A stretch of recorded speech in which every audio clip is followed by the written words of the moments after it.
Not one, yes two, coming again at you with another video. How's everybody doing? Now, I just want to say this video is off of my experience. Listen to my words correctly, off of my experience. Okay? If you've never dated a white girl, this video may be for you. If you have already dated white girls, you may have kids with them or whatever, this video isn't for you. But once again, this is off my experience. So let's get into it. The reason why the white woman is made for the black man, it goes far back during slavery times, okay? There's plenty of stories where black men have been killed for looking at the white woman or supposedly sleeping with the white woman. They've put it in plenty of movies, Life to be example, where in slavery times where they had chain gangs in the South of Mississippi and North Carolina and stuff. And a black man was supposedly slept with the slave master's woman, and she comes there with the baby trying to figure out who's the child's father, Emmett Till's story where the white woman supposedly whistled at a white woman leaving the store, and 3 days later her husband and the husband's brother-in-law comes with a gun looking for Emmett Till. They end up torturing him and killing this boy horribly at the age, I believe he was 12 years old, between 12 and 14. And I actually heard about that story years ago, but a documentary recently came across my screen, and I looked into it, and it's coming back up. They're now looking, a younger gentleman actually looked into the case and found out there's 12 people involved, 5 still alive. So they're actually bringing the case back up and going to be charging those people. But I found it crazy that Emmett Till's cousin, which he went to go visit and spend time with at the time, that was supposed to be there when he whistled at the white woman. I found it odd that he said that Emmett Till did whistle at the woman, and currently I'm hearing that before the white woman passed, she said that it never happened, that he never whistled at her. So there's some lies being told. I don't know where the truth is. Only God knows. And the people obviously that were there, most of them probably passed away. But it's just very odd. It's very odd that she's saying before she passed away that he never whistled at her, and a cousin in a documentary saying that he did. So I don't know. But also Mandingo was a movie, where there was a slave. He was a prize fighter back in the slavery days in the movie, and slave owner bought him, and they had him sleep with a bunch of the black women that were slaves as well, so they could breed and hopefully have some strong males and stuff like that to put them to work that'll be as big as strong, because it's all about money at the end of the day. And that's what slavery really was about. And to this day, modern day slavery is all about money. Systematic racism, all about money. Money's behind everything. And anyways, they had him sleeping with these women, possibly creating more mandingos. And he ended up sleeping with one of the white women, I guess was a slave master's wife, and they ended up killing him, or attempting to kill him. So, with that being said, talking about back in the days, white women have always been attracted to the black man, and they have always risked it all to be with the black man, you know what I'm saying? And if you really, really actually take the time to be with a white woman who's actually into you and you for you, your life will be amazing. Like I said, this is off of my experience because I've been in 3 separate 4 to 6 year relationships with white women. And I had a really bad example with my mom. She was a real bad example. She put men before me my whole life, and it ruined her, ruined our relationship as well. And I still love her because she's my mom, but we don't have a close relationship, and I'm sure we never will. And I've tried with other black women in my life, and they reminded me of my mom in their ways a lot, especially their mentality, the way they treated me and talked to me. But, white women, it was totally different. They were always open arms. They always told me I was better than what I thought I was. They always saw potential in me. And it was more than just talk. They put it into action. They made me do things to make myself better. And, it's just crazy. You just can't explain it. You can't explain the difference between, for me, myself, being with a black woman who's, always worried about what's going on with her friends, worried about her hair or her nails, or drama going on at school, or drama going on with this. It's just always drama. Not to say there's not drama with white girls as well, but those are mainly the white girls that, are kind of hood or have hood friends and stuff like that. But the white girls that are about their business, got their head in the books and raised properly by the right parent or parents. It's just different. So I've always been uplifted by white women from day one, at a young age at 16. And, they've always made my life great and amazing. My first Christmas was my best and only first Christmas I can ever remember was Listen to with this. Listen to this. my first girlfriend of 6 years. I took her virginity. My first two relationships, the white girls, I took both of their virginities. You know what I'm saying? And you could call that luck.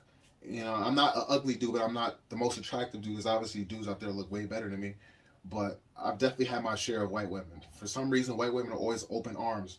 You know what I'm saying, with us black men. I know there's plenty of other black men that can experience that as well. But don't get it twisted. You know, women are women. You do a woman dirty, you scorn a woman, you know what I'm saying, there's going to be repercussions. You know what I'm saying? I know plenty of black dudes that white women call the cops on them. They feel like there's favoritism, but there's favoritism for women in general. So we can't go there. And I know there are Karens. There's plenty of Karens out there. And 9 times out of 10, those Karens want to fuck you, and they don't even know how to say it. I'm sorry.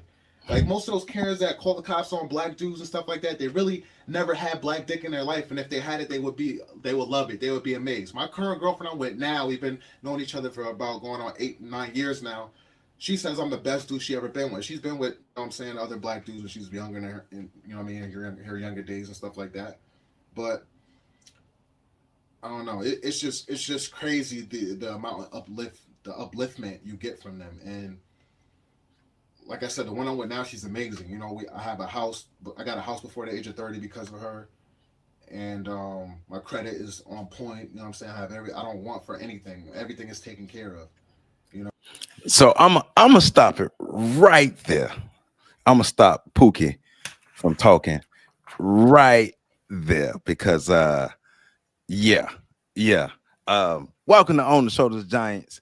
I am Joseph Ward, and this is Tuesday Live. As you can see by my background, I am not home. I am on the road. I'm actually at a conference.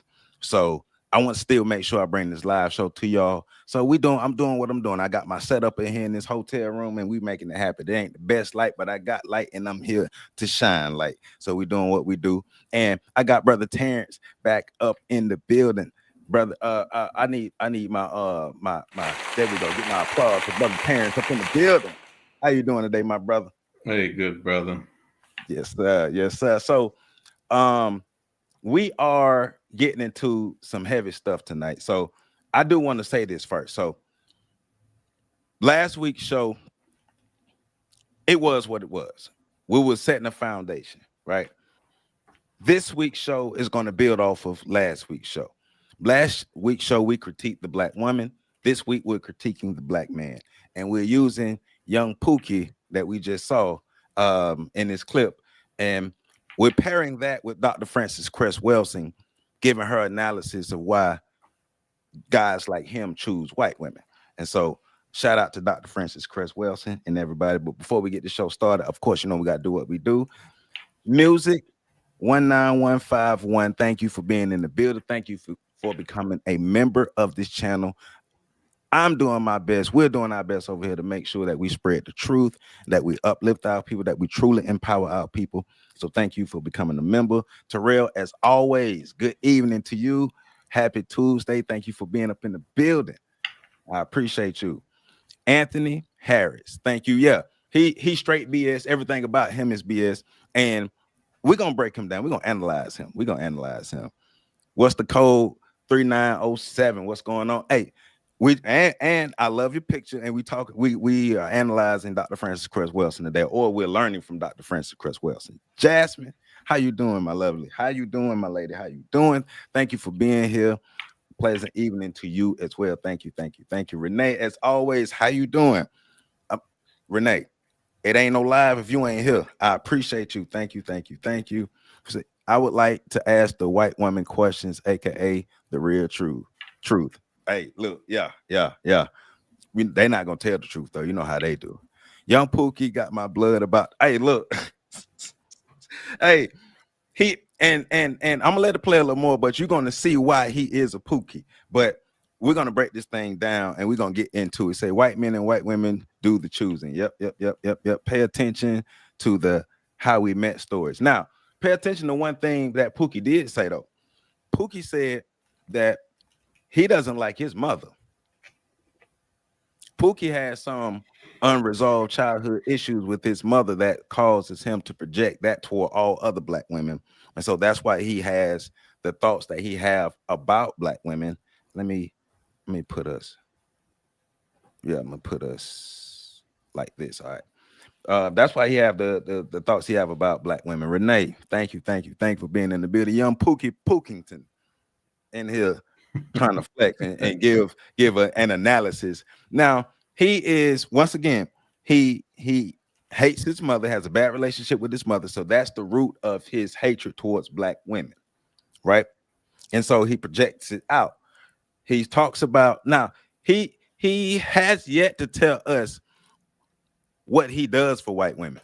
He has yet to tell us why he's an asset to white women outside of sex. Because you saw when he gave his expert analysis on why the Karens be Karening, and he was like, because they want some black penis. They want black penis.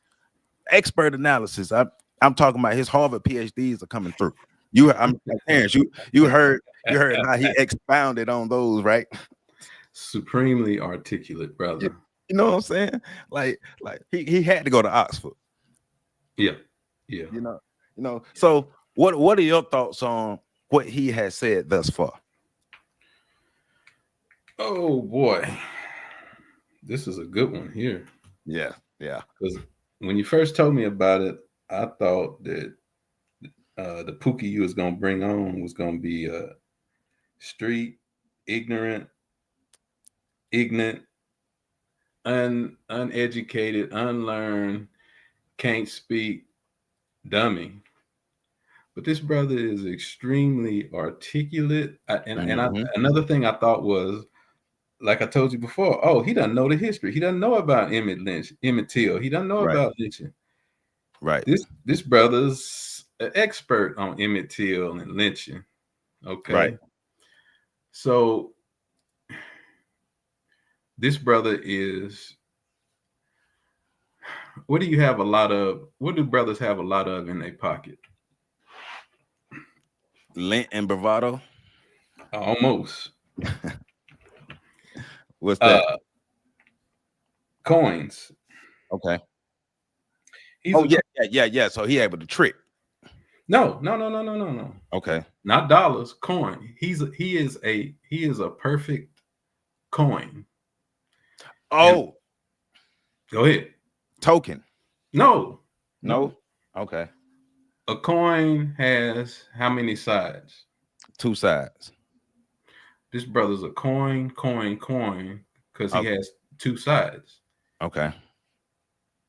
He's right. One side is heads, the other side is what? Tails. He's right. I call him a coin, 2-sided, because he's right and he's wrong. Right. You know, it's just like, it reminds me of the lights on a police car. What colors are they? They're red, white, and blue. No, red and blue. Mm-hmm. Red represents freedom, justice, and equality, because that's what color blood is, and it flows freely through your body.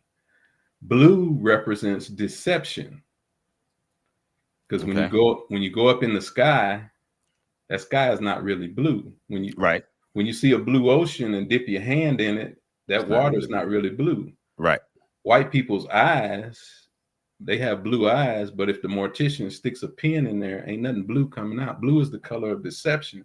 Mm-hmm. So police lights, red and blue. Red is justice and blue is deception. Their justice is deceptive, in other words. Mm-hmm.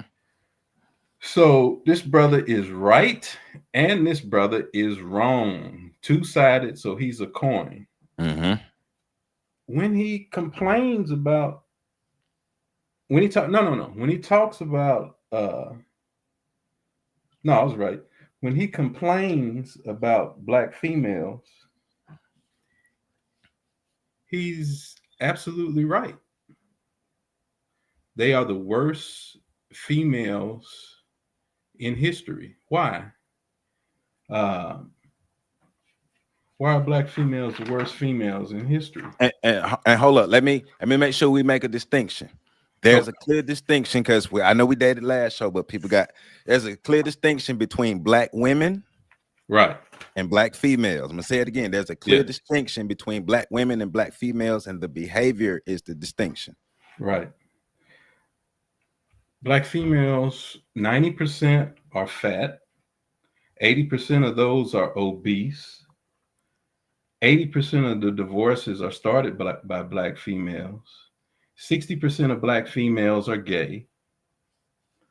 70% of black females are pregnant from fornication before the age of 21. 40% have had abortions and killed their babies. Can I say that word on here?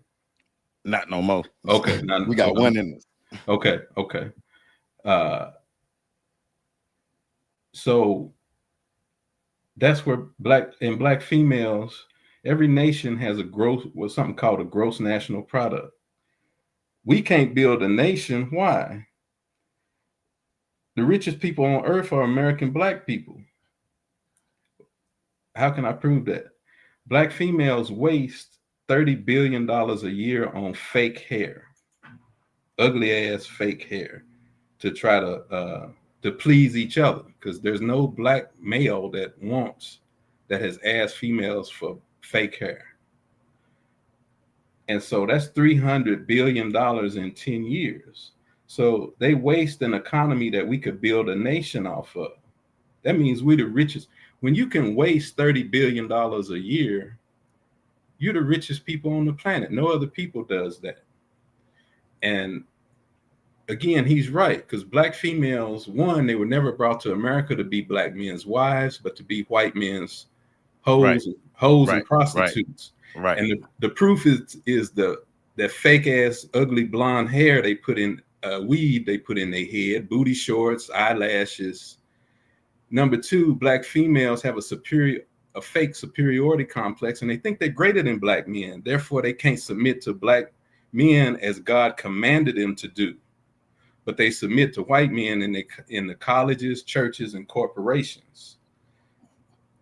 Three, black females don't want to be black men's wives because they're married to the white man's game. Four, this means black females don't want to be women.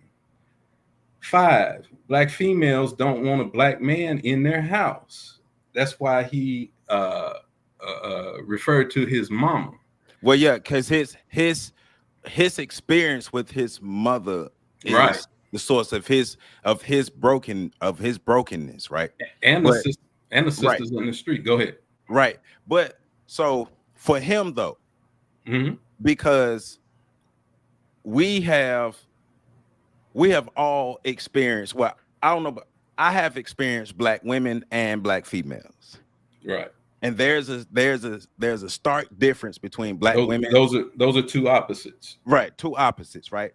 And he is looking at black women with the same eyes that he look at his mother. Well, the behavior. There aren't any more black women. I ain't gonna say it ain't no more, but I would say we are exposed to the behaviors of black females more than we are exposed to the behaviors of black women. I would say that's what I'm saying. Right. But that's by design. Black females' favorite deceptionary tool is to say not all. And yeah, not all, but 99%, let's go over the numbers again. 90% are fat. 80% are obese. 80% of them start a divorce. 99% of them say they don't need no man. Black female national anthem. 60% of them are gay, trying to act like a black dude that they hate because they hate their father. 70% of them are pregnant from fornication before they're 21, ruining marriage. And these numbers prove there's no wife material in that. They're the worst females in history. So they're running. See, black females like to say, oh, y'all ran to the white woman. Y'all ran to the white woman. No, we didn't run to the white women. Y'all almost got it right. Y'all ran us to white women. So I hear you, but my pushback on that is we've all had bad experiences with black females. Right. We've all had bad experiences with black females. Yes, sir. But the majority of black men are not running toward white women. Right. No, So I never no, I said. know you're not Yeah. saying that. I'm putting that out there, but I'm making Right. sure we put that out there. The majority of black men are not running away from black women. Majority of black men want black women. The majority of black men, well, and I say, I know myself, my friends and stuff, we've had bad experiences with black females, but that has not tainted my view and other people's views, especially like the black men that I've been able to associate with and talk with. Yeah, like we still love black women, we still go toward black women, we still uplift black women, we still empower black women, we still want to marry black women, we still all so someone like him. I'm the same exact way. Right. So and they just not in America. Go ahead. I say, and I say once again too, that goes to this, because the system of white supremacy is the foundation. So let me say this. The system of white supremacy is the foundation of all of our problems, all of our ills, all of our unbecoming behavior, all of our destructive behavior, all of our degenerate behavior, all of those. The system of white supremacy is the foundation of the brokenness of the relationship between him and his mother. But as a man, we still got to fight back. That system is the blueprint. Right. 25% system, white man system. That's 25% of the problem. Right. 75% of the problem is black females accepting and playing along with it. Now, if I come to where you are, here's the proof. If I come to where you are and say, hey man, come with me to go rob this bank tomorrow, or come with me to go buy some kilos of cocaine tomorrow. Mm-hmm. Okay. And we get busted. Whose fault is it for you coming with me? It's my fault if I go with you. Exactly. It's mainly your fault. Right. That's the analogy on the point that we just talked about. Females gobble this bullshit up. They love it. They love helping whitey lynch and destroy their man. Right. That's most of the problem. Now, my thing, and for this show is, okay, all right, black men.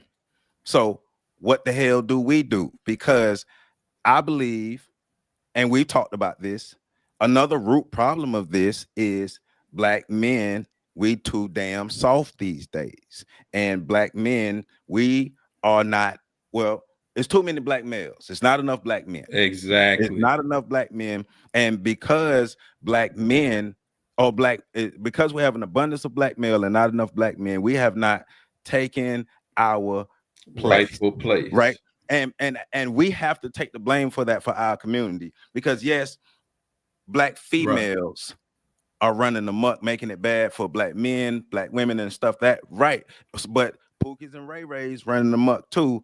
And the Pookies and Ray Rays, their behavior is being rewarded by both sides, but also there are not enough men who are standing up and taking control of the community, because there are more men like him being produced, and there are more males like him being produced, and not enough stand-up men who take the community and lead it. Like, I don't give a damn what anybody else got going on. I don't give a damn about none of that stuff. It's our job to make sure that our community move forward. It's our job to make sure our community is in place. It's our job to make sure that we help our women to make sure they can be on the right path, and help our children to be on the right path, help our families to be on the right path. It's our job to do that. And there's too many soft ass men on the sideline. Weak ass, punk ass, bitch ass, niggas. Amen. I'm with you. That's why you such a valuable, beautiful, black man because you have, like you told me earlier, you have a black man, uh, a black man training and black man building and black man educational system to back up. You ain't just talking. You back up every one of your words. And I look up to you for that. I do the same thing. That's why I was telling you, we need to be on here every day, even if it's just 10 minutes, so we can rebuild this weak ass, soft ass, punk ass black man and teach. But you got a great black manhood course right here, right now. You got the only black manhood course in the world right here on this YouTube show. And that's why I'm with you. And let's build because we only have one. There's only one problem in the black community. It's not drugs. It's not money. It's not rap music. It's not these ugly ass weaves. It's not the $30 billion spent on it. There's only one problem. That one problem is called fatherlessness.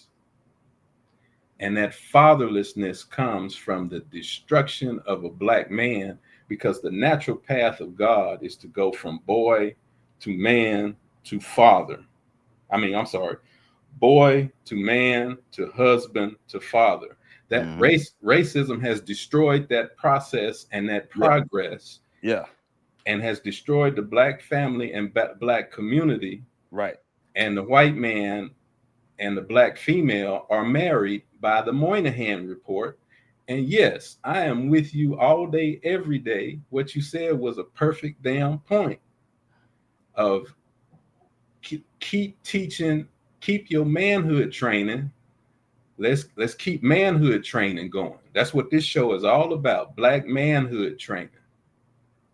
Because my thing is, okay, like even the brother here, listening to what he's saying. All right. Yes, your mother, whatever happened between you and your mother happened between you and your mother. Right. Cool. But like one of the comments, it says, like, what are you going to do about it? Like, what is the solution? Like, what do you do about it? Do you just go around being mad at black women for the rest of your life? So you're going to be mad at a population of women who are doing the right things, who are being upstanding people, because we're talking about black women who are doing the things that they're supposed to do. And where are they? I believe black women are everywhere, but like I said earlier, in my opinion, we are bombarded, especially if we're talking through the media. Through the media, we're bombarded with images of black females only. And I say that because I interact with black women on a regular basis in my community. I see black women. I know their character. I'm talking about people that I know. I know their character. They out in the community. They doing amazing things. Okay, you hadn't been in private with them. In public, it looks good. No, I get that, but you're not.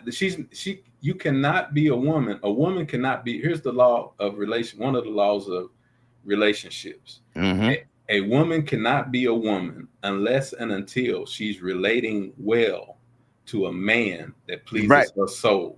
Right. And if a female could be super perfect, but until she's nurturing a man, she's nothing. And that's what God say in the Bible. A woman is nothing. A woman ain't ship without a man, because that's what I'm talking about. A man has to reach down inside that female and pull out the woman that God intended for her to be. A dyke can't do it. A weave can't do it.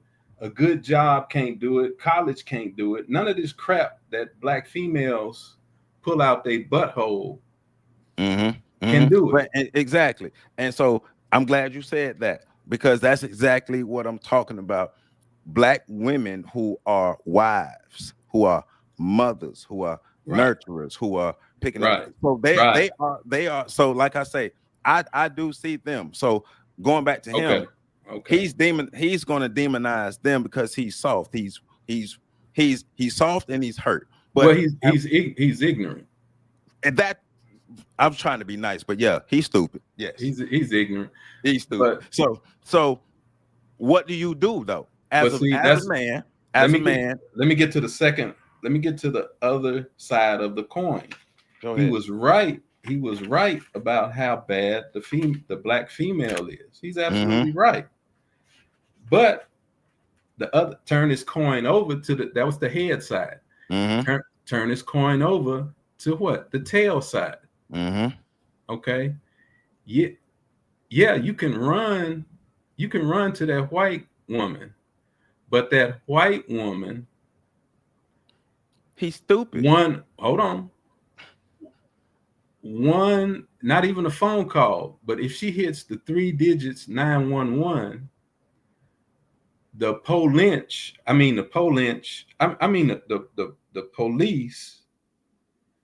will come out and see this dog and cat relationship, and the police, he will wind up in prison, or he will wind up shot dead. He's got those two choices from the police. The police, and you get two choices when 911 is called by a white woman, and jail, prison, or death, and you don't get to pick those choices. And he's ignorant to that fact. He needs to scroll through. He needs to go to the book site withoutsanctuary.com and understand. See, history is one of our best teachers. Malcolm X said history is best qualified to reward our research. And when you scroll through Without Sanctuary, you see pictures of I think the brother was in Wichita, and his body was shot up 100 times. He was shot to death about 100 times, 100 bullets in his body, and his body's on fire. And a group of white people are behind, smiling for the camera behind his body. And they would frequently cut our penises and testicles and fingertips off and use them for keychains and souvenirs. Now, and that's what he ran to. Yeah, and what was the white woman doing? Were these good, great white women protesting? No, they was getting chicken dinners. They was cooking chicken dinners for folks. The white women went and got the kids together, right, to dress the kids in their Sunday best, right, to come out and watch the Negro get hung and burnt. And that's what you run to. That's one of the biggest issues, and that's why we're gonna get to the Dr. Francis Cress Welsing video, because as the black males are so disappointing, like so damn disappointing, because it's like I love this comment.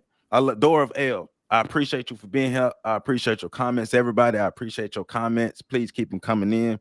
Wisdom, like water, takes the shape of its container. But he started by saying those who have teaspoon minds can only fill their quest of knowledge to the maximum capacity of the spoon from the ocean of truth. Yeah. Right. Yeah. In the midst of the ocean, they can only take a teaspoon. And see, watch this here. Go ahead. Him being ignorant to the lynchings, they was those white women were cooking up the food and like you said, getting the children together. Do you know what replaced black men being lynched every Saturday? What's that? It's called college football. Well, man, look. Don't get me. Don't get you started. No, because look. That's another thing that pisses me off about our men. No, for real. These aren't men. Real. Like, and see, like you said. No, I get you. Males. Males. You said black males are disappointing. Right? No, they're not. Black males, you're not disappointing when you let all this shit happen. You're dead. The Bible calls black males dead. That's why you have the story of Lazarus. Lazarus was where? Lazarus was in the grave when Jesus came for him. And Lazarus went to Martha and asked, "Where's Lazarus?" And she said, "Oh, you late, Jesus. He's dead." Jesus said, "No, he's not dead. He's just asleep. Lazarus, come forth." Mm-hmm. God put a sweet and slick code in the parable of Lazarus. Look at the name Lazarus. There's 3 words in it. Lazy are us. That perfectly describes black males for not building a damn community that would keep these females in check. Well, we have not built as of late. We have not rebuilt our communities to what they need to be, and we have not rebuilt ourselves in mass to what we need to be. Because what's the code? Thank you. I see this Courtney Clenny. Yeah, this is the white girl who took out her black boyfriend. I mean, look, like I might not have had the best relationships sometimes, right? But and I might have had my ups and downs with black women, but nothing is gonna make me give up. You hadn't sold out. I never will. That's why you the best brother on YouTube, because that's the one and only problem in the world. Elijah Muhammad said, "No problem in America, no problem in the world will get solved until the black man's problem gets solved." You the only one offering the solution in the whole world on YouTube. Because you the only one. Because we're gonna get into this Dr. Francis Chris Wilson, but yes, we have to be better. We have to do better. Like black men have to in order to do better, you have to know better. In order to know better, you have to think better. In order to think better, you have to have better leadership. That's why you so damn valuable and you so important. And your show is so great. It's the only one. Cause man, look, I do have to give a shout out to Dr. T. Hassan Johnson when it comes to manhood work, black manhood work. I have to give Dr. T his work. Dr. T do his thing. He does good. He does good. Dr. T do his thing. I got to give him his credit. It's too scholarly and not practical enough. I hear you.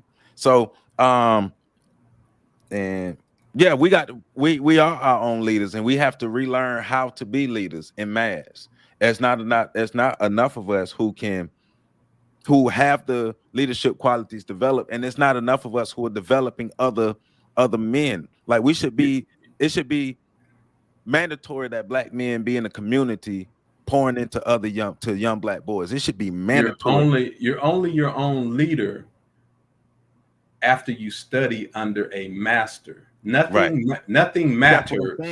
Nothing matters unless and until you study under a master. So you can't develop leadership on your own. Proverb 3:5 says, "Lean not to your own understanding." Lean not to your own understanding. Right. And you can't be wise in your own eyes. Right. Another scripture says, "How would they know except they have a teacher? How would they have a teacher except he be sent by God?" So going back to what you were saying earlier about the sports. Yes, sir. Yes, and then going into this this comment by What's the Code, right? Pushing the term instead of the term mentor, we use the term jegna, because the term mentor has those Greek different connotations, right? Mentor is an abbreviation for tormentor, which is an older man raping the little boy. So we use the term jegna, right? So there's not enough jegnas, right? Because a jegna is a learned, knowledgeable person, right? So it's not enough jegnas who are in the community. Examples, role models. Exactly. It's too many males. It's too many males who are pushing we're pushing our young boys into sports. We don't know how to Right. build no infrastructure. We don't know how to build no surfaces. We don't have not surfaces, but we don't know how to build anything industrious for ourselves. But we know how, because we built it for white folks. We just don't have the willpower. That's why your show is so important. I would go as far as to say we knew how at one point, and we don't know. No, we still know. You think so? I've got contractors up under me. Well, so I'll build you a damn skyscraper. But I can't do it. I can't do it alone. Exactly. It's not enough of us. So we both right, because you people like you exist, but it's not enough, and you can't do it alone. And knowledge has to be the foundation of what we as men are pouring and imparting into our young boys. Like when we are spending time with young boys. Matter of fact, how many black males, whatever, are even willing to go into the community and pour into the young boys? It don't matter. It could just be me or you. You know who said it best? The movie called I think it's the movie called The Natural. They were talking about a baseball stadium. How do we do this? Where the money coming from? Who gonna build it? Right. Build it, and somebody's finally got to the bottom of it and said, build it and they will come. That's why I'm riding with you right now. That's why I'm pushing you. Hey, let's get on here 10 minutes a day. Let's start out with 10 brothers. 10 turns into 20. 20 turns into 40. 40 turns into 80. 80 turns into 160. Booker T said, drop your bucket where you at. Yeah. Dora of L, I hear you with the Dr. Ray Hagen's quotes. I hear because you're talking about the circumference of knowledge. I hear you. Yeah, the circumference of knowledge. No, I'm glad you dropped that. I'm glad you dropped that, because that's basically that's what Brother Terrence is talking about. And also that's why what I'm saying about having more black men pouring into young black boys is important, because their circumference of knowledge is small. He who gives you, Farrakhan said it. He who gives you the diameter of your knowledge prescribes for you the circumference of your activity. Yeah. And see, it's only you and me can only say 2 damn words. It comes down to 2 damn words. We here. So the brothers that want to jump in this black manhood training class that we got, we ain't stopping nobody. Yeah, I mean, it has to be something that we make our damn priority. Like I know I take pride in what I do. We here. I take pride in what I do. I get a chance to pour into young black boys, young teens, and help them grow up to be young black men. And I get to introduce them to new opportunities. I get to help teach them things, help them gain their own opportunities, and watch them transform themselves. Like right now, I'm in the midst of watching a handful of young men be able to transform themselves. Like hearing one young man, like that's the importance of stout black male role models, man. That's the God in you coming out. That's not you, that's God. That's not you, that's God.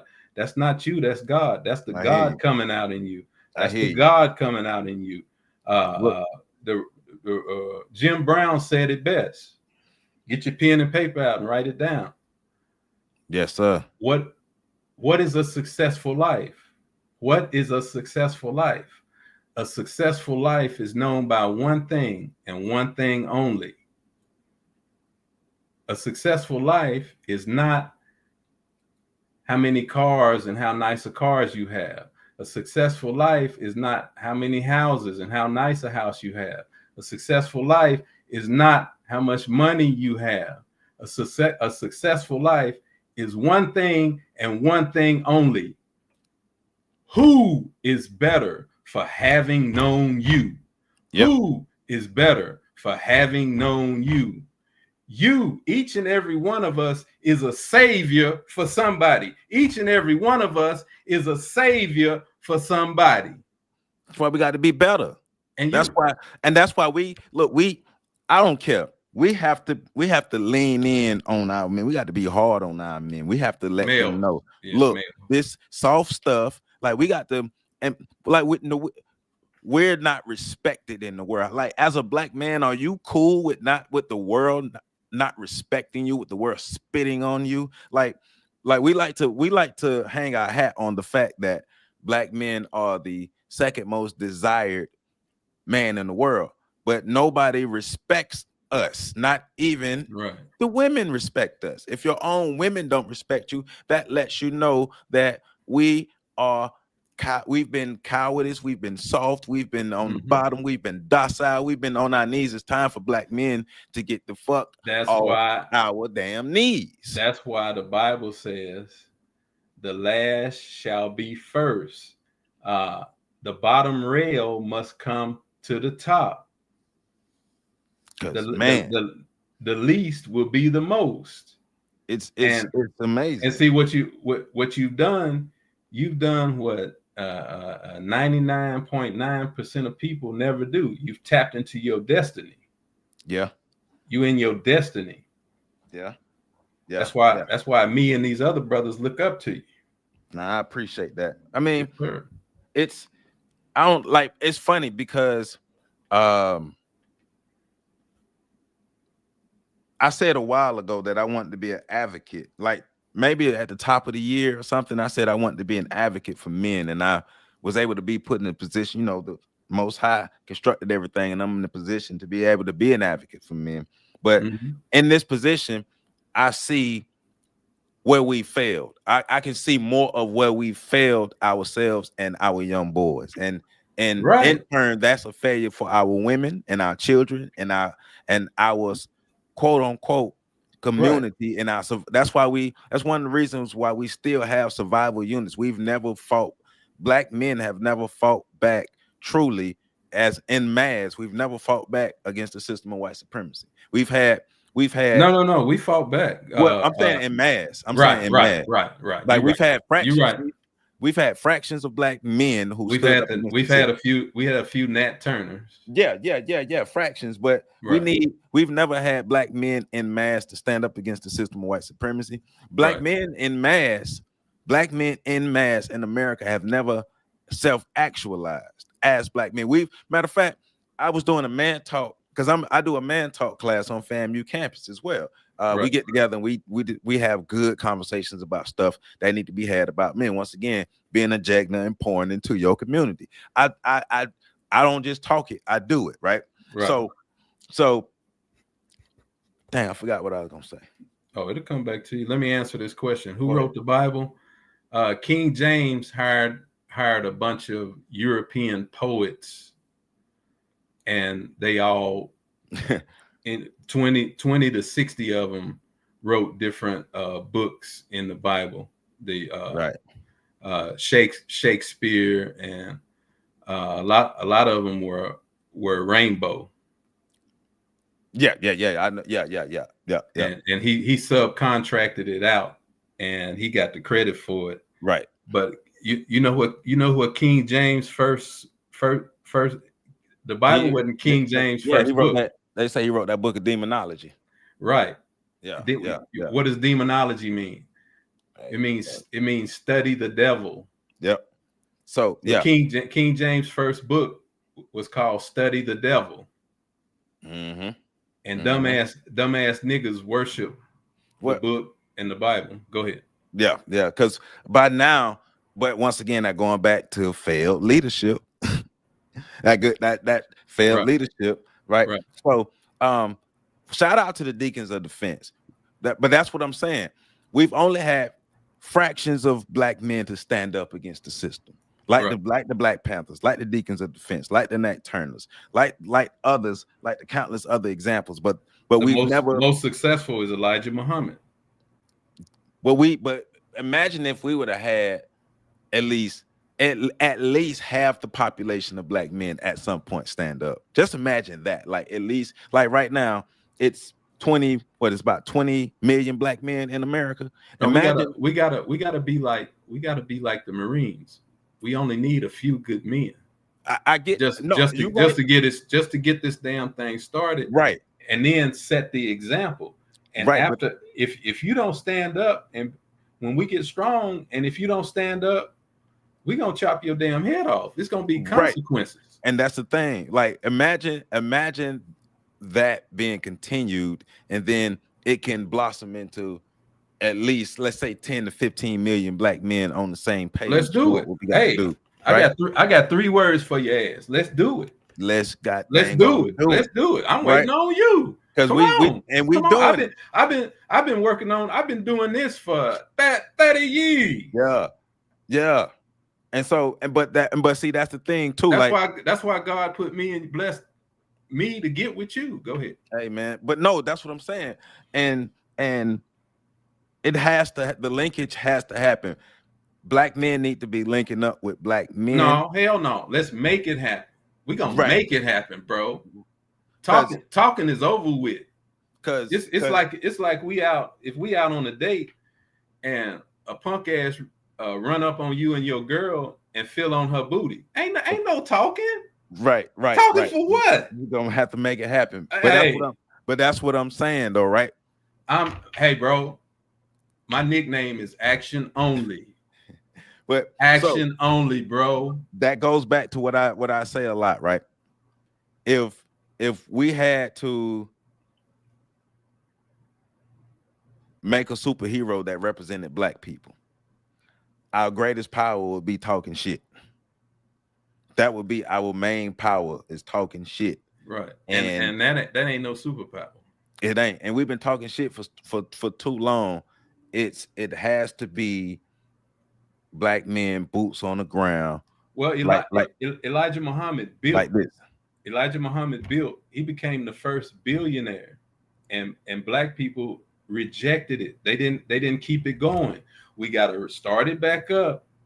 Well, once again, right? But it's like you had black men who were able to be manipulated.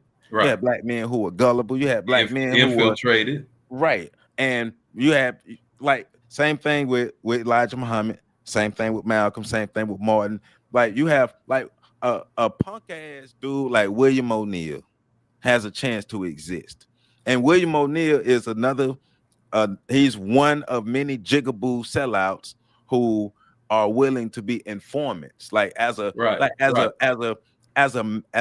you have the male anatomy, and you look in the mirror and you call yourself a man when you look in the mirror, and then you have the nerve to sell out somebody like Fred Hampton. We gonna make an example out of somebody like that, and we gonna learn from the greatest thing that history does is teach you, and you learn from it. Right. And we saw the infiltrators. I have a formula on how to keep they punk ass out. God bless me with a formula on how to keep they punk ass out. So we gonna keep building, growing, developing, manifesting. We're gonna keep this thing rolling, brother. Rolling.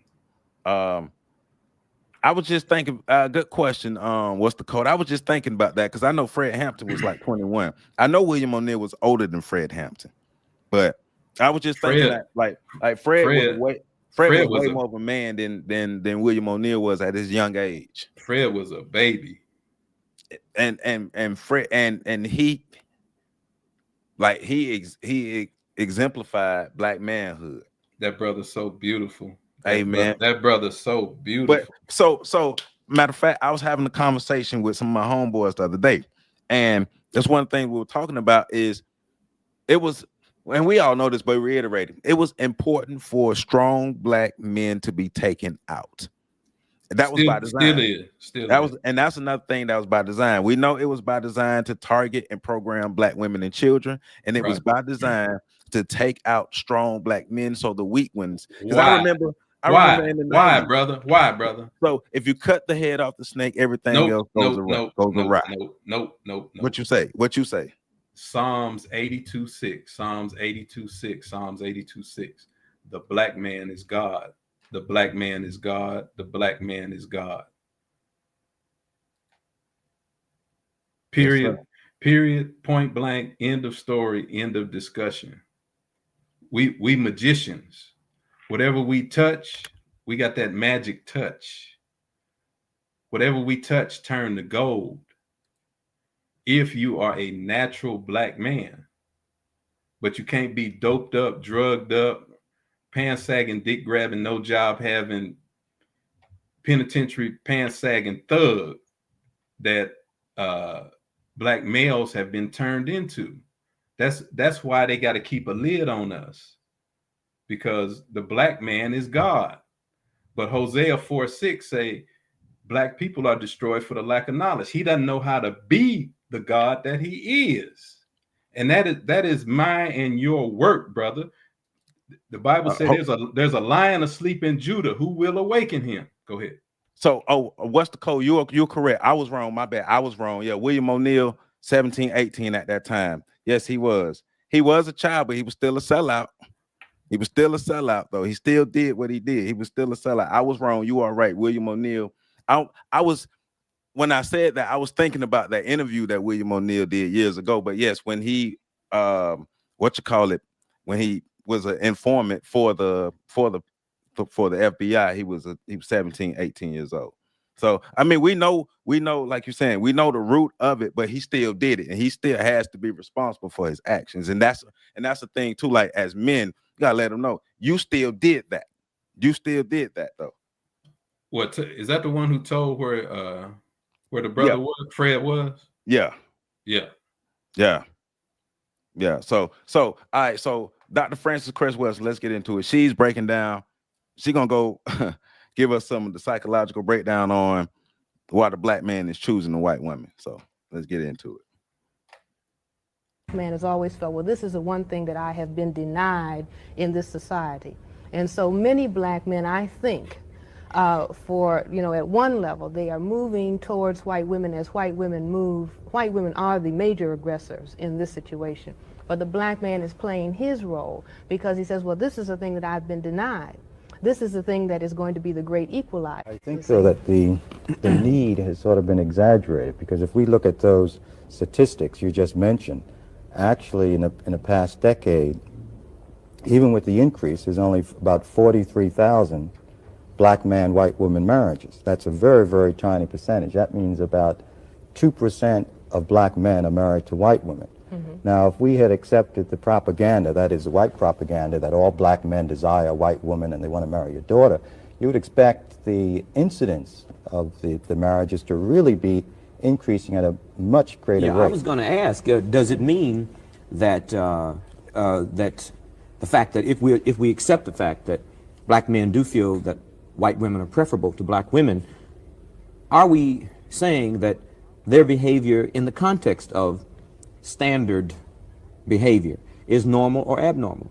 Well, I don't like to use those terms. I would prefer to understand the phenomena. For example, if we start labeling behavior, like, for example, homosexuals don't like to be called pathological, for one thing. And I think that it is more useful if we say, well, let us try to understand the phenomena of homosexuality, as opposed to saying, well, now that's sick, and then people get turned off and they don't spend time trying to understand the dynamic. In the same way, I don't want to look at the phenomena of, cross-color sexual mating or marriage or whatever. And in terms of pathology, I would rather say, well, let's try to understand what actually is going on. But you call the white woman the aggressor. I say that she is aggressive because we live in the context of a white supremacy society in which white people are the dominant. Well, and she's right, because white women have always been the sexual aggressor when it comes to the relationship with the black man. Historically, the white women have been the aggressor, because, like she's saying, under the system of white supremacy, the white woman has always been in a higher social status, a higher position as far as a human being, and having the power to actually take advantage of black men. So she's But correct. brother, it doesn't matter who instigates, initiates, or imitates black man and a white woman. Who said it best? Who gave the best remedy for that situation? Your mama and my mama. When we did something we wasn't supposed to be doing, what would our mama say? Boy, you ain't got no what? Sense. No, you ain't got no business doing that. Oh yeah. What Nigga, going? What? Yes. nigga, you ain't got no business. What? Looking at a white woman. You want a white woman? You want a white woman? Go read about Emmett Till. Go read about. Well, we just read about Courtney Clenny. Right. We just showed that on the screen. She took out her black boyfriend. But no, yeah, I'm with you on that. And check out all these 100 police shootings that's happened in the last. Go read about O.J. Simpson. OJ Simpson.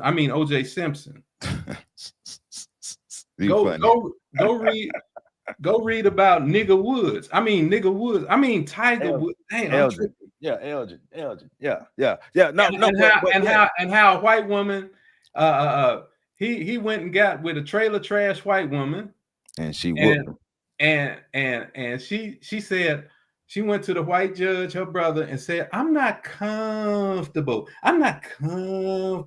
with this billionaire. And she took $300 million from him, and he can't even hit a ball now. Learn the lessons of history. A brother ain't got no bit. But Hosea 4:6, we destroy for a lack of knowledge. And this manhood training, the only thing that can stop it is Joe Ward on the shoulders of giants, manhood training. That's the only solution and remedy. Manhood training. Manhood training. That's the only solution, brother. So yes, now I agree with you because I'm agreeing with both sides. The white woman has always been the aggressor, but that don't mean you're supposed to stiff arm her ass. Right. Like that, and that's the thing that we, once again, going back to strong black men instilling principles within the young men within their homes that they fathered, that they sired, and the young men within their community. I believe that if you are a competent, capable black adult, that you have an obligation to pour into your community, whether you male or female. But I especially think men have that obligation to pour back into our community. And when we're not, we have more docile black men who are willing to be susceptible to the advances of the white women. There's only two reasons. There's only two causes for ignorant ass, dumb ass, black ass, dumb ass niggas running to white women. There's only two reasons. One, black females are killing black men and running them over there. And number two, there's no black father or black man in the house to teach manhood training what you're teaching. Those are only two damn reasons, man. Right. So, and let me answer the brother's question. Where is it that the black man is God in Psalms 82:6, Psalms 46:10? Be still and know that you are God. Go ahead, brother. Okay. And you say, yeah. So, yeah. That's where it got what's the code? That goes back to what you talked about with Neely Fuller's book. But that's why we do the readings. That's why we do the readings every Monday on this channel. Come to my channel every Monday.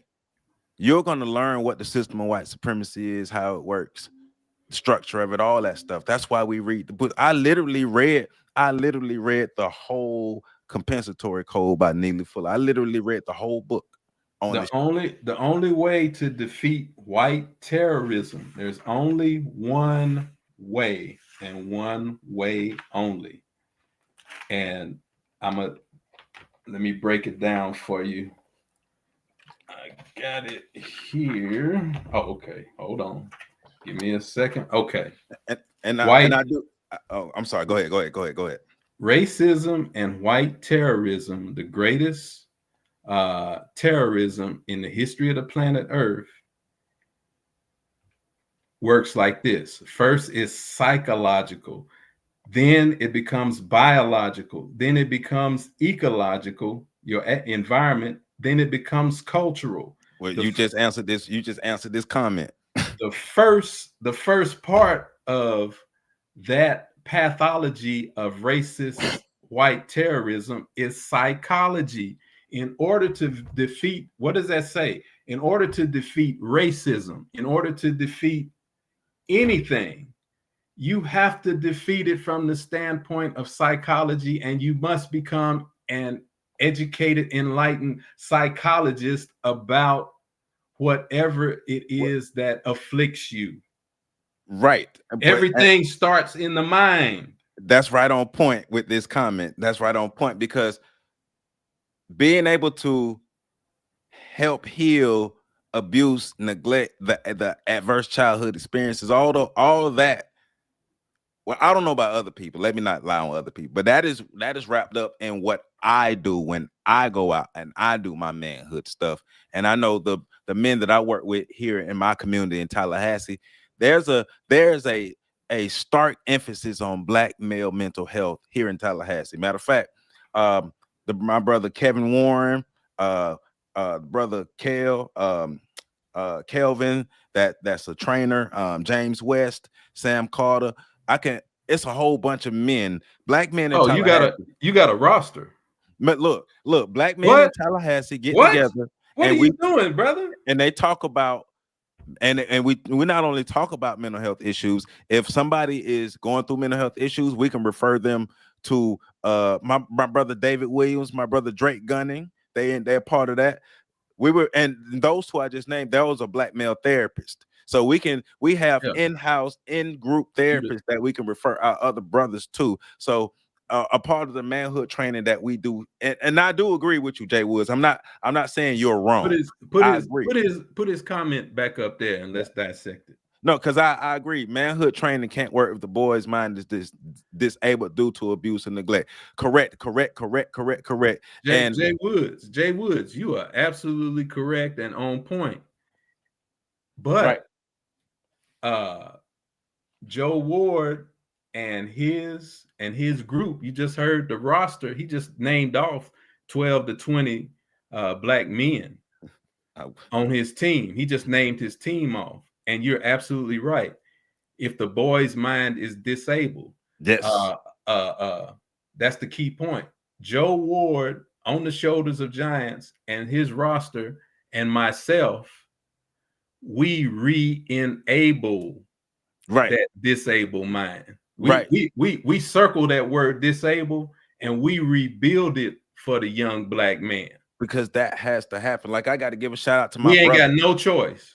Like my brother has written a whole manual for manhood development of young Black boys. Thank you. He has a whole program called The Builder of Men, where they go into the community and they do. But what frustrates me is even though I just named off a roster, when I ride through the hood and I see a whole bunch of Black males, I see 15 to 20 Black males sitting at the corner store, just doing nothing. And I see Black kids walking up and down the street, not being poured into. That pisses me off because we can't be everywhere at one time. But if we had more Black men developing Black men, we could help mitigate these problems. The Bible says it best. An idle mind is a devil's workshop. And what we're doing, we starting with a mustard seed of faith. What we're doing, a mustard seed is called a mustard seed because you can't see the damn thing with your naked eye. Mm-hmm. But it turns into a mountain, and the serpent. The Bible is 66 chapters, from Genesis to Revelations. people from Abel to Zacharias. In the book of Genesis, you start out with a little bitty garden snake. But when you get to Revelations, that snake has grown to wrap his whole body around the whole entire world. We gonna do the same damn thing. We gonna start out small as hell. I don't give a damn how small it is. It's gonna grow. But guess what? Grow. Hey, you ever heard of the internet? It started small. I think we might be on it right now. I'm just saying. It reaches what? Does it reach does it reach a neighborhood? Does it reach a state? It reached the four corners of the earth. Thank you. Yeah. But look, once again, I'm thankful for everybody who tuned into this channel. I realize that the conversations that we have throughout the week may not be for everybody, and we have plethora of stuff, but these conversations are going to be as honest as possible, and the conversations are going to be constructed so we can come up with some we're gonna deal in we're gonna use the solution. We ain't coming up with nothing. We done came up with it. Right. You're right. We implement our solutions. We implement our solutions, and we're gonna deal in truth and facts only. There you go. So the agents cannot come in. You get choked out spiritually, psychologically, and mentally.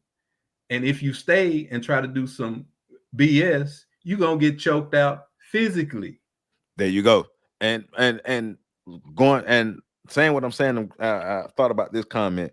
This is I do my best to make sure that this space is for honest conversation. I don't mind, as you can see, I don't mind being wrong. I don't mind being corrected. I can't spell good all the times. I have flaws. I be messing up sometimes. I be fucking up sometimes, right? But that's all a part of being able to go through the process and growing. But you grow up from learning from your fuck ups. Right. And I purposely, so let me call out some more names. So I'm calling out these names because these are black men who all the names that I'm calling are black men who pour into their community, pour into their women, making the sacrifices. Right. So once again, my man Sam Carter, my man Douglas Constancel, my father. Who else was the other guy? No, so those are the main three. When I decided that I wanted to learn how to be a husband,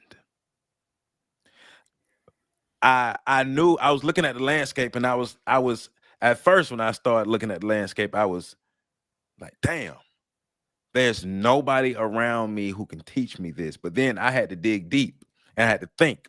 And so what I did, I started paying attention to men. You sound like God when he God self-created himself out of triple darkness. There you go. He looked around and couldn't see nothing.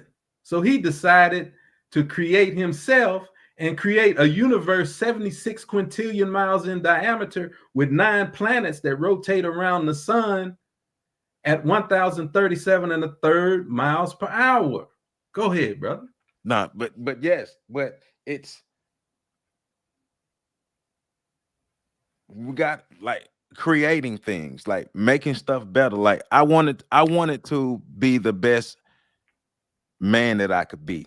Version of yourself. Right. So I decided to find men who had the qualities that I was looking for. Like-minded. And these are men that I know their wives. I talked to both men and I talked to both husband and wife, and they're both honest with me. And one of the things that I do like, they all talked about the work that it takes, but they all talked about the development of the man and the development of the woman as well.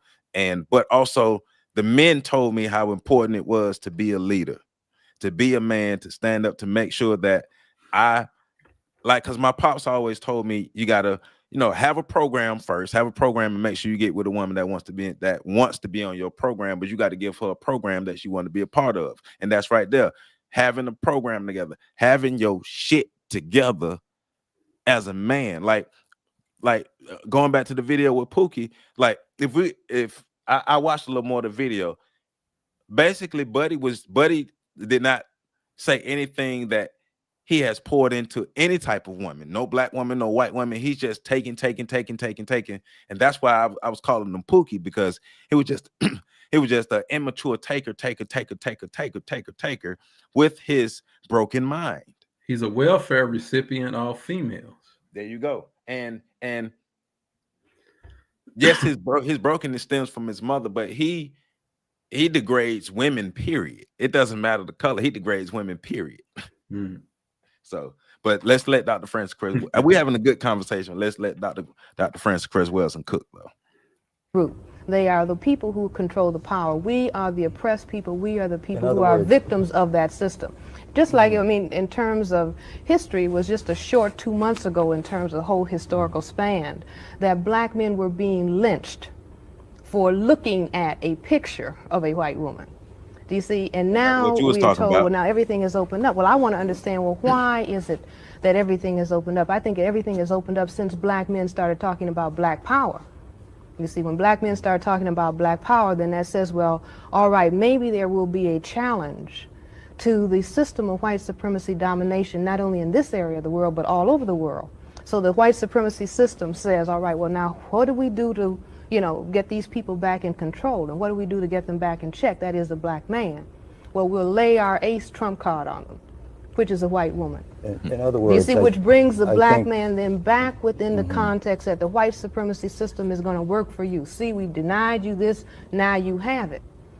But on close examination, in spite of all of the black-white marriages, the black-white sex that has occurred throughout history, in the last 500 years, there has been no serious tampering with the maintenance of white supremacy, certainly not through the bedroom activity. Mm-hmm. Do you see what I'm saying? But in other words, it throws people off balance. So in the other words, the white woman is still, I think, in a position of psychological dominance. And right. that, insofar as she is, that's a form of white supremacy, and that the black men are frequently responding to her dominant position, the fact that she is considered a superior status object in a society. But getting back to this point, well, let me ask the question before you move to ahead. that. Then if we accept that, are we saying that the black men who marry white women are asking for dominance from a female? no, the black men who are married by white women. But No, the trend you continually... No, I think that they're looking for status. The black men are looking for status. The black men are looking for status whether they are aware of it or not. In other words, as long as you have white supremacy domination any place in the world, whether it's Brazil, whether it's Hawaii, whether it's Japan, any place, you name it, that as long as the people of color are the people who are oppressed, then when a marriage occurs, in other words, the dominator says, I will pick you amongst the victims who I dominate to marry you, then the victim says, oh goody, this means I'm in. Well, that's true, but if I can ask this question. Okay. It seems, the way you are framing your analysis, that the almost total blame, if we can use that word, for interracial marriages is because of, one, white society vis-a-vis white supremacy. Seeking to maintain itself. And two, white women being the aggressors. You seem to be saying, and I'm asking a question, that black men are just blameless and they're sort of like the victims of something that they have no control over, or that they have no need to be married to a white woman for some perhaps pathological basis. No, let's say, for example, if you set up the conditions for the development of a sadomasochistic relationship, then the masochist as well as the sadist is a part of that relationship, and they are playing roles that they have been conditioned to play. In other words, a person who is a masochist seeks out the sadist because then they could play their sort of their mutual reciprocity together. Now, within the dynamic of the system of white supremacy, you have, for example, many of the white women who are with black and other non-white men are actually, I believe, having a dialogue with white men. How does that work? See, the dialogue goes like this, according to my analysis. First of all, the white women, we have the women's liberation movement, which is a dynamic of white females. Okay, they are asking for liberation out from under the white male. All right, now within the dynamic of the white supremacy culture, you also have penis envy. In other words, the white men have been perceived as being dominant over the woman. And so the woman says, well, I wish I had a penis. Okay, so what does she do? She says, well, I'll go out and get one that's supposed to be more powerful than yours, but I'm going to control it because we are white and we control all of the non-whites. So she goes out and she selects, and all this is unconscious, you know, activity, if you will. She goes out and selects a non-white male, be he black or any other non-white.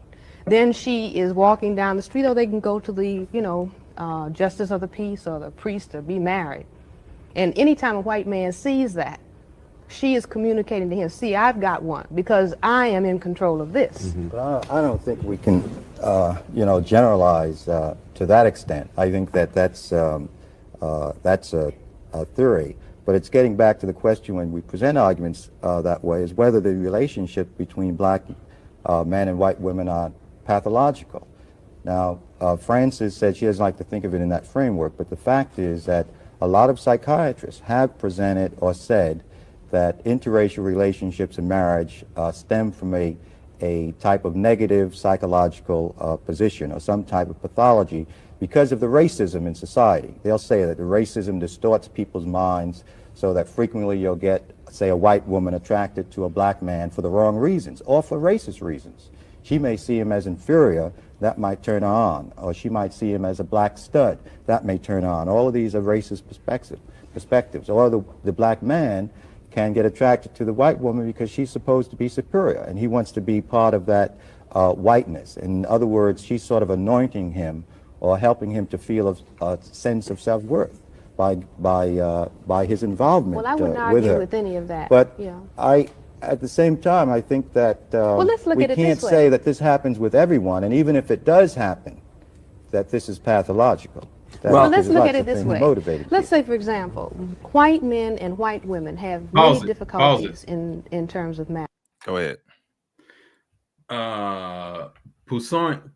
Dr. Alvin Poussaint missed Dr. Welsing's point at first. He called it a theory. Brother, that's not, she didn't put forth a theory. She made an analogy about penis envy. Right.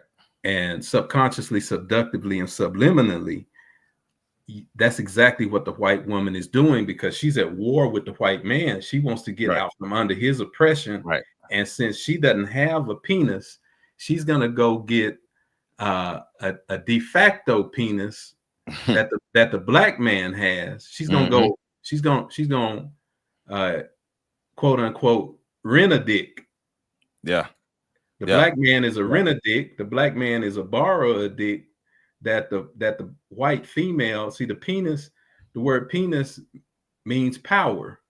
And the power that the white woman has, if she can get a black man, a black male, then he has a penis and she has control of his subconsciously, subductively, and subliminally has control of the black male's penis, which gives her a penis and a weapon that she can use against her white male and white. She did say analysis. She did say analysis.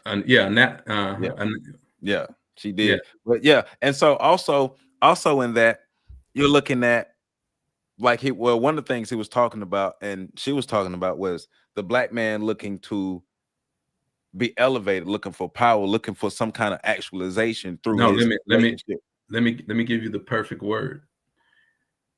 As a child must have two parents. The same sex parent gives the child education. The opposite sex parent gives the child validation. Right. What the black males are looking for and what the ignorant light-skinned brother that you played at first is looking for that he didn't get from his mother is what? Validation. And what is validation? When you go in a parking lot and you get a ticket out the machine to get it renewed, what do we call? You have to get that ticket validated. And when you get it validated, what do they do to it? They stamp it. What is a stamp? What stamp does a child need? What stamp does a black man need? A stamp of what? Approval. Yep. And see that's a false stamp. He's getting a stamp of approval from the white woman, but it's a fake counterfeit false exactly stamp. Look, that's why they call it self-actualization. Right. You have to be able to actualize. And matter of fact, we black males, and not even black men, even through behavior, even black men through behavior, neither black males nor black men have en masse or individually have been able to define ourselves. We don't even define ourselves. Everybody else defines what's a black man except us. Right. So that lets you know how far down the totem pole we are and how far down the totem pole we choose to stay in mass, because as men, who's making us stay there? How far? Not down the totem pole, in the grave. We have to be pulled out of the grave. Yes. That's Lazarus in the Bible. Lazarus is the black man because he was in the grave. He had grave clothes on. And it's another brother that the brother Ezekiel in the Bible talks about the dry bones in the valley. The body is in the grave. Both of those are descriptions of the current black man. We're in the grave. We have to be resurrected and brought to life.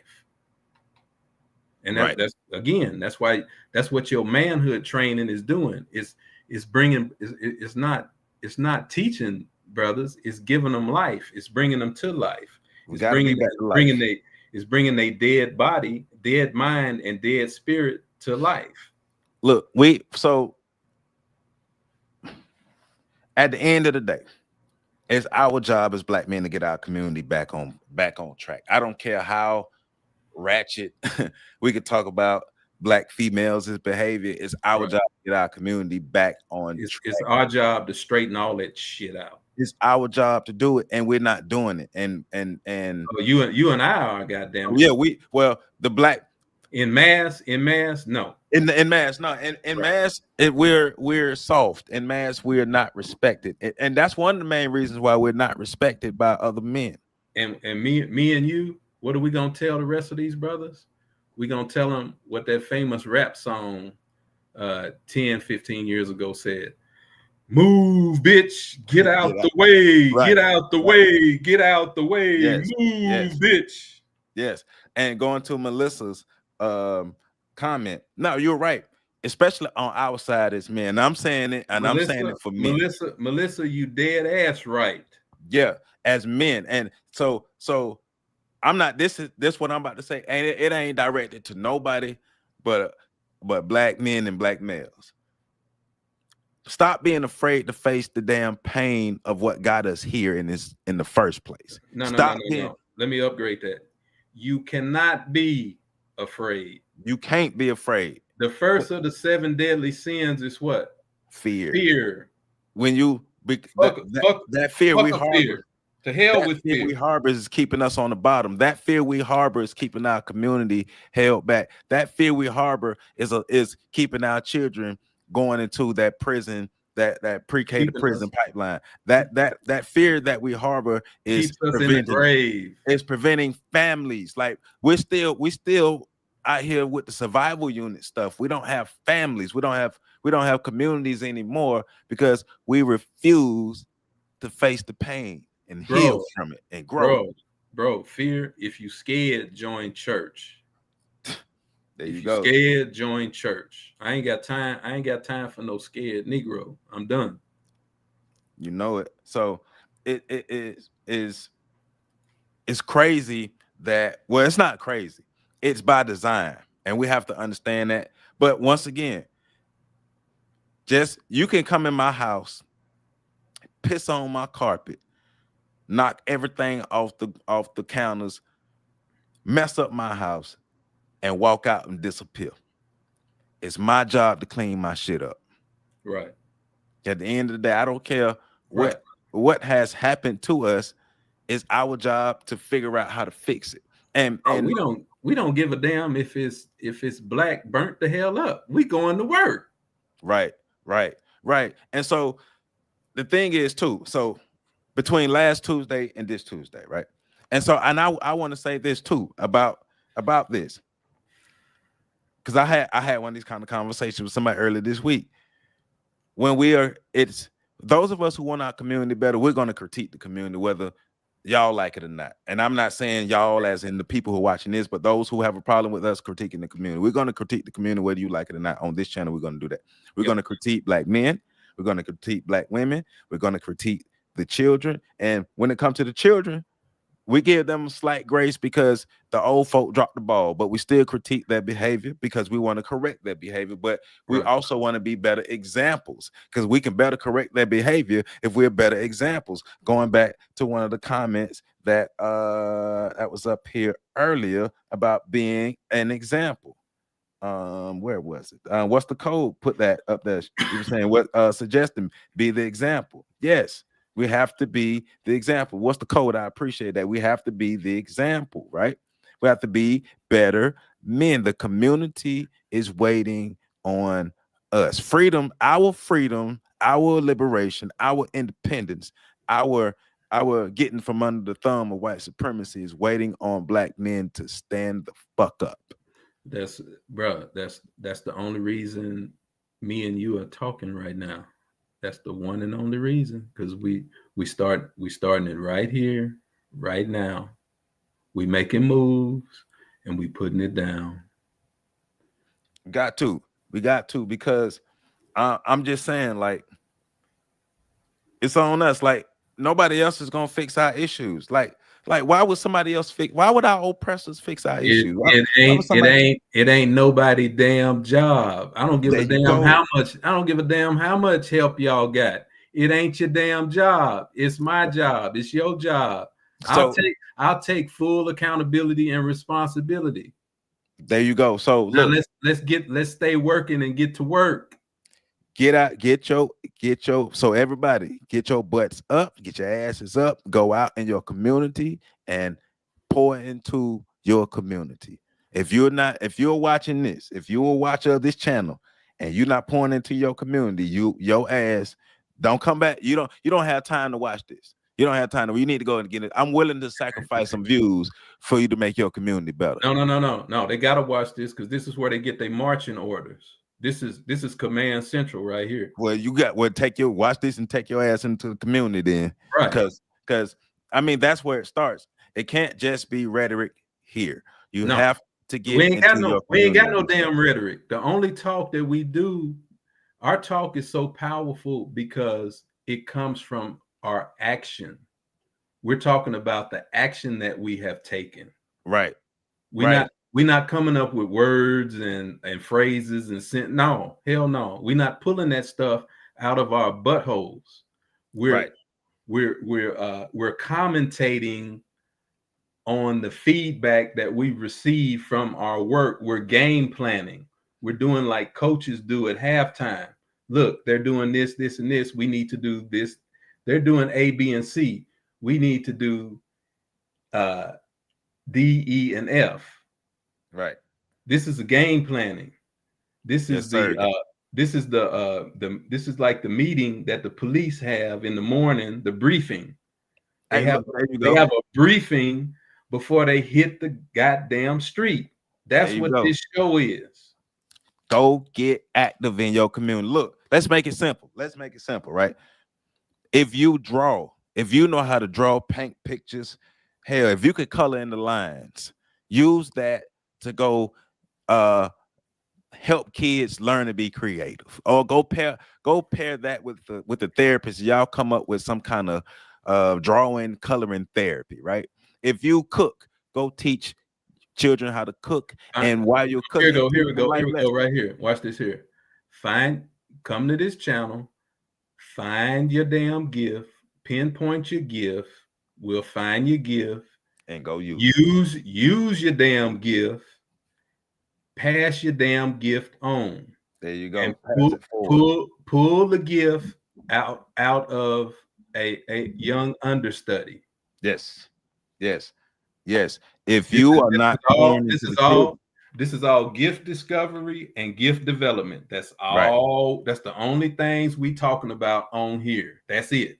Right. So if you're not doing that, you tripping. And if you're not doing that, you're part of the problem. And if you're not doing that, you're probably a male. And if you're depends on your gender, right? Or you want to be a man or you want to be a male? You want to be a female or you want to be a woman, right? Because we're in the business of producing black men and black women. Right. That's what we do over here. And we are, once again, shout out to you, Terrence. Shout out to Professor Carl Tone Jones. Shout out to Patrick Irvin. I rock with the folk I rock with because of the actual tangible stuff. Because they rocking. You rock with who you rock with because they rocking. Right. So let's do this. Look, so it's getting late. We got to get up early in the morning. No, y'all got work. We got the thing, but I appreciate y'all rocking with me. So y'all know how we do before we close this thing on out. First and foremost, Terrence, brother Terrence, I appreciate you. You ain't gonna show the sister no more? Oh man, we're gonna have to come back to Francis. We're gonna have to come back to her because I realized but the conversation was rich, though. We had to have this conversation, and we might just have to part 3 this thing, and keep Dr. Francis Cress Wilson going, but also have a 2-parter on black men. We gotta do this every day, even if it's just 10 minutes, bro. So making it happen, right? Thank you for having me, brother. Oh, no problem. I admire you. I look up to you. I appreciate you. You the best, brother. You the best. I appreciate you. You a beautiful black God. Yes, sir. Yes, sir. Beautiful black men. We out here, and so are you, my brother. So are you. We here. Yes, sir. So you know how we do. I like to give my appreciation. So, Black Butterflies, thank you for being here. Melissa, thank you for being here. My man Jay Woods, thank you for being here. Thank you, Jasmine. Thank you for being here. Super gang in the building. Thank you for being here. I appreciate y'all for showing up. Let me go through and give all my shout outs. Did I say Black Butterflies? Yep, Black Butterflies. Thank you. Who else? Let me give everybody, give me some time. Dorf L, got to give my man Dorf L. I appreciate Dorf L be dropping them gems. He be dropping them good comics. I appreciate you. Tara Williams, thank you. Renee, you already know what it is, Renee. Thank you for being up in here. My man Dark Kent, that my homie Dark Kent. I mess with you, man. Thank you. Say Michael Muhammad, thank you for being here. What's the code? Thank you for being here. Who else was all up in here on this good Tuesday night? Clarence 6623, thank you for being here. And I ain't watched TV in like 2-3 days. That's a good thing. I haven't even missed it. I haven't watched TV in like 2-3 days. Haven't missed it at all. Who is this? Alan Sullivan, thank you for being here. Who else? Now I gotta go up the line. Vince 4KC, thank you for being here.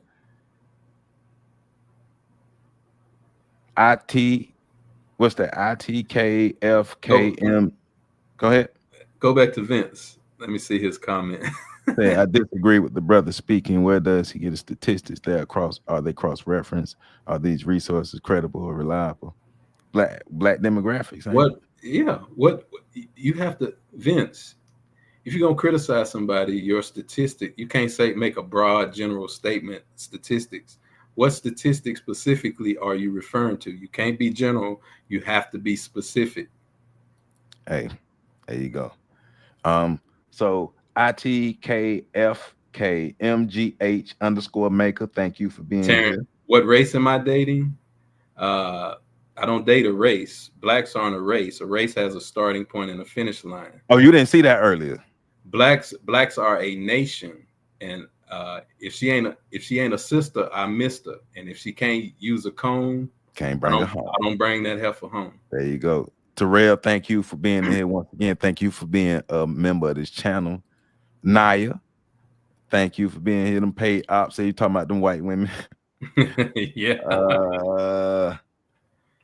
Oh, we got some giants in the house.